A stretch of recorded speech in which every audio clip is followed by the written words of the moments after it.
तरुणांनी नोकरीच्या मागे न लागता स्वतःचा उद्योग व्यवसाय करावा हा सल्ला अनेक जण देत असतात. मात्र तो प्रत्यक्षात कसा आणायचा हा तरुणांसमोर प्रश्न असतो.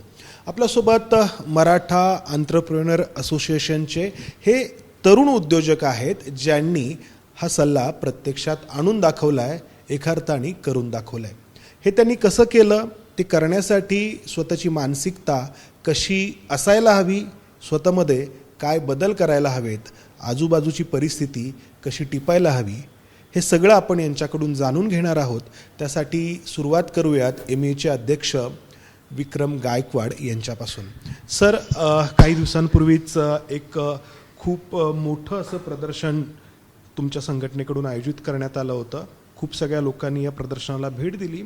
नेते, वेगवेगळ्या क्षेत्रातले उद्योजक हे तर होतेच, पण ज्यांना स्वतः उद्योग व्यवसाय करायचा आहे असे तरुण होते, विद्यार्थी होते. आता सुरुवातीला आपण जसं म्हटलं की करायचं खूप जणांना असतं, मात्र अनेक समस्या असतात. सुरुवात कशी करायची, वेगवेगळ्या लोकांशी कसं डील करायचं, तुम्ही तुमच्यापासून सांगा, तुम्ही सुरुवात कशी केली? मी जी सुरुवात आहे, मी साधारण रिअल इस्टेटपासून सुरुवात करायच्या आधी, म्हणजे मी इंजिनिअरिंग असतानाच सॉफ्टवेअर आणि इंटरनेट सर्व्हिसेसचं काम करत होतो. माझ्याकडे ISP लायसन्स होतं.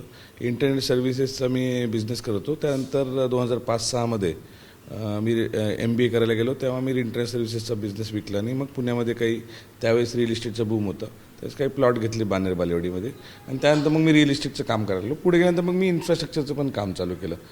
तर सुरुवातीला जे काम करत होतो, पहिला प्लॉट माझा अक्षरशः 5,000 फुटाचा होता आणि मी आता साधारण 15 लाख फुटाचं काम करतो आहे एक सिंगल प्रोजेक्टमध्ये. त्यामुळे हे तुम्हाला स्केलिंग करता येतं. स्केलिंग करण्यासाठी कुठेतरी सुरुवात करायला पाहिजे. त्यासाठी तुम्हाला मेंटॉर पाहिजे, कुठेतरी रोल मॉडेल पाहिजे. त्याचबरोबर तुम्हाला दिसलं पाहिजे की हे करता येणं शक्य आहे. याच कन्सेप्टने आम्ही MEAचं एक्सपो करायचं ठरवलं होतं की त्यामध्ये सुरुवातीला लेगसी स्टॉल होते की एका लाईफ स्पॅनमध्ये हा सगळा बिझनेस करणं शक्य आहे. आणि जर का आपल्या समाजातला एक तरुण एका लाईफ स्पॅनमध्ये 20 वर्षामध्ये 30 वर्षामध्ये असा बिझनेस करू शकतो, तर ते मला पण शक्य आहे. ही कुठेतरी चेतना मिळावी हा त्यातला उद्देश होता. त्याचबरोबर B2B बिझनेस व्हावा, समाजामध्ये कमीत जास्तीत जास्त बिझनेस एन्व्हायरमेंट डेव्हलप व्हावी आणि बिझनेस डिस्कशन्स व्हावेत. यासाठी B2B नक्की आपल्याला लग्न कार्यामध्ये भेटल्यानंतर माहितीच नसतं की समोरचा माणूस किंवा आपला नातेवाईकसुद्धा काय काम करतो आहे, काय बिझनेस आहे. ह्या चर्चा होण्यासाठी एक एक्झिबिशन ही एक स्टार्टिंग पॉईंट होतं. आणि आम्ही बरेच डिस्ट्रिक्टमधले स्टॉल होल्डर होते, पूर्ण महाराष्ट्रातनं स्टॉल होल्डर यात आले. त्याचबरोबर पूर्ण महाराष्ट्रामधनं लोक बघायला पण आले. म्हणजे जो फुटफॉल आम्ही एक्सपेक्ट केला होता त्यापेक्षा 10x असा हा फुटफॉल झाला आणि त्याचे रिझल्ट पण आले. म्हणजे लोकांना बिझनेसेस पण खूप चांगले भेटले. त्या बऱ्याचशा सक्सेस स्टोरीज आहेत की लोकांना इनोव्हेटिव्ह ज्यांचे स्टॉल्स होते त्यांना खूप चांगला बिझनेस भेटला, किंवा ज्यांना फ्रँचायझी नेटवर्क करायचं होतं त्यांना पण खूप चांगला बिझनेस भेटला. मॅडम, तुम्ही तुमच्याबद्दल सांगा, तुम्ही काय व्यवसाय करता, कशी सुरुवात केली होती तुम्ही? नमस्कार, मी बाय प्रोफेशन चार्टर्ड अकाउंटंट आहे. तर बघायचं झालं तर मराठा समाजात चार्टर्ड अकाउंटंट्स कमी होते, आणि प्रॅक्टिस करणारे कमी होते. तर मग जेव्हा मी CA क्लिअर झाले तेव्हा मी प्रॅक्टिस करायचं ठरवलं. प्रॅक्टिसिंग चार्टर्ड अकाउंटंट मी आहे आणि त्याच्याशिवाय माझा फॅमिली बिझनेस आहे. म्हणजे माझी फॅमिली माझी आजी शेती करायची आणि मग त्या शेतीतून आम्ही वेगवेगळे हॉस्पिटॅलिटीमध्ये गेलो. आमचे रेस्टॉरंट्स आहेत किंवा सिद्धी गार्डन्स म्हणून आमचं बँक्वेट हॉल आहे. तर त्याचं सगळं मॅनेजमेंट आहे, ज्याचं फायनान्शियल मॅनेजमेंट आहे ते मी सगळं बघते. तुमची सुरुवात कशी झाली? Sir, me civil and structural engineer आहे आणि रिअल इस्टेटमध्येच माझं स्टार्टअप झालं.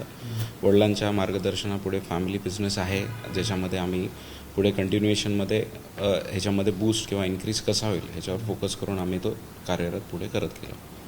मॅडम, तुमच्याबद्दल सांगा, तुम्ही सुरुवात कशी केली? आणि आपण बघतो की यांनी जसं म्हटलं की कुठे सार्वजनिक ठिकाणी भेटलो की गप्पा खूप वेगळ्या प्रकारच्या होतात, राजकारणाच्या होतात किंवा कौटुंबिक होतात. तर ही जी मानसिकता आहे तर ती तुम्हाला काय जाणवते?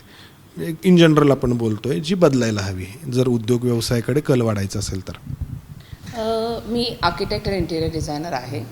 माझी फर्म 2014 आहे. मी एक फिमेल असल्याने जे घराचं जे आपण एक म्हणजे फिमेल एक संसार करते घराचा, त्या ह्याच्याने मी आर्किटेक्चरचं फील्ड चूज केलं. त्याच्यानंतर आता MEA 2018मध्ये आम्ही MEAचे मेंबर्स आलो.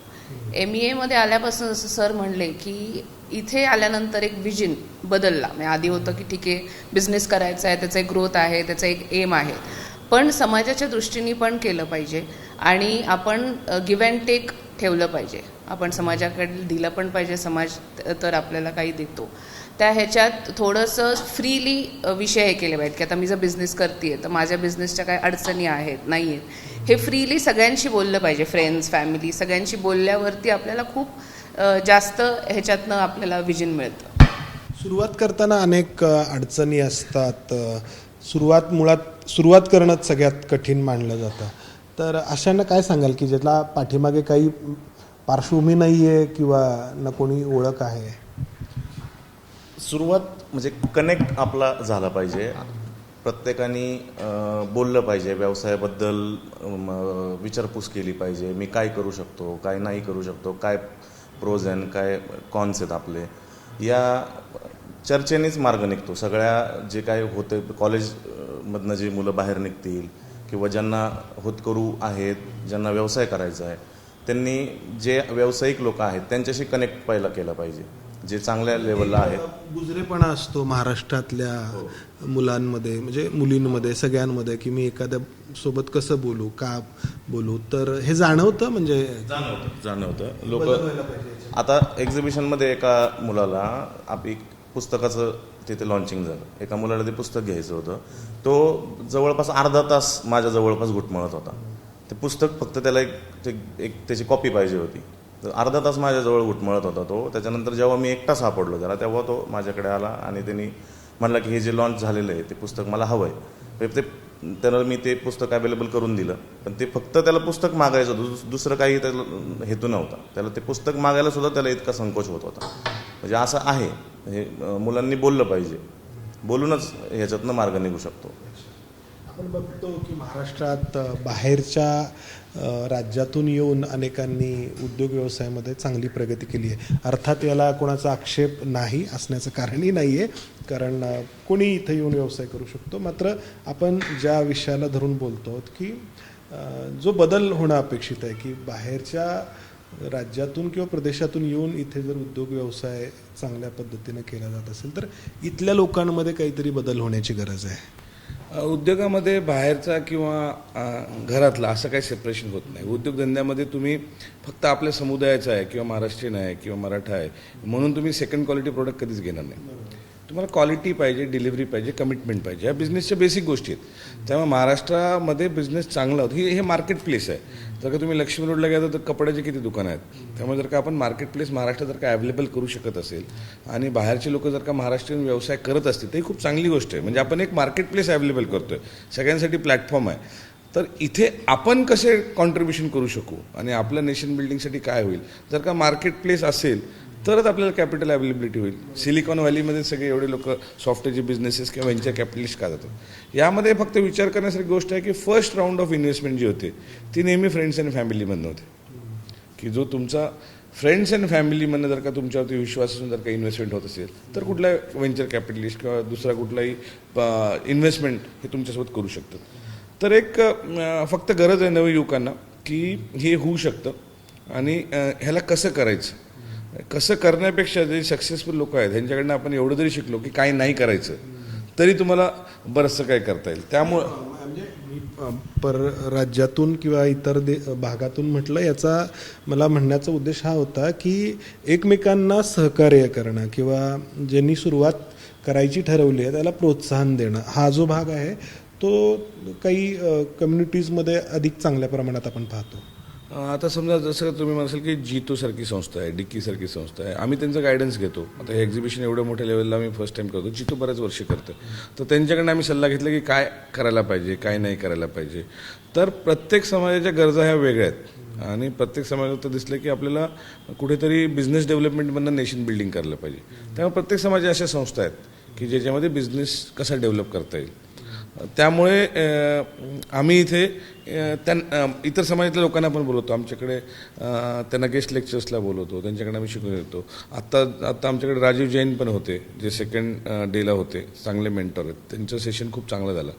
त्यामुळे इकोसिस्टीममध्ये फक्त मराठा समाजाची बिझनेस डेव्हलपमेंट काय करायची हा आमच्या संस्थेचा फोकस होता.